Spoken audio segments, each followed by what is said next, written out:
بسم الله الرحمن الرحيم. عن أبي ذر رضي الله تعالى عنه عن النبي صلى الله عليه وسلم قال: ثلاثة لا يكلمهم الله يوم القيامة ولا ينظر إليهم ولا يزكيهم ولهم عذاب أليم: المسبل والمنان والمنفق سلعته بالحلف الكذب. رواہ مسلم.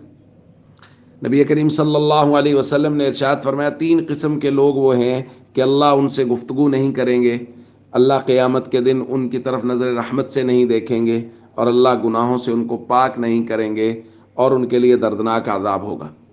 حضرت ابو ذر فرماتے ہیں، میں نے جب یہ بات سنی تو طبیعت گھبرا گئی اور میں نے پوچھا، خابوا وخسروا من ہم یا رسول اللہ، یہ ناکام ہو گئے، یہ نقصان سے دو چار ہو گئے، یہ کون ہے یا رسول اللہ؟ تو حضور نے تین لوگوں کا ذکر کیا۔ المسبل، وہ لوگ جو ازار اپنے ٹخنوں سے نیچے کپڑا لٹکاتے ہیں۔ دوسرا حضور نے فرمایا وہ لوگ جو احسان جتلاتے ہیں۔ نمبر تین حضور نے فرمایا وہ لوگ جو قسمیں کھا کے اپنے مال کی مانگ بڑھاتے ہیں، وہ تاجر جو مال تجارت کی مانگ قسمیں اٹھا اٹھا کے بڑھاتے ہیں۔ دوستو، یہ تین لوگوں کا حدیث پاک میں ذکر ہے، اور ہمیں ان تینوں کاموں سے بچنا ہے۔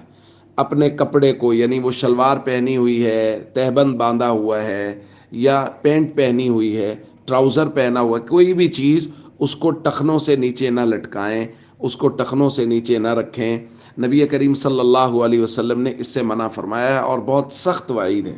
دوسرا وہ لوگ جو احسان کرتے ہیں اور بعد میں احسان جتاتے ہیں، کسی پر احسان کیا اور کہا، دیکھا پچھلے سال میں نے تم پہ یہ احسان کیا تھا، تم اتنے احسان فراموش ہو، اس طرح کی بات ہے۔ اور تیسرا، جھوٹی قسمیں کھا کھا کے اپنے مال تجارت کی مانگ بڑھانا، یہ بھی نبی کریم صلی اللہ علیہ وسلم نے فرمایا اللہ کے غصے کا باعث ہے۔ اس لیے ہم سب کو ان کاموں سے بچنا چاہیے۔ السلام علیکم ورحمۃ اللہ وبرکاتہ۔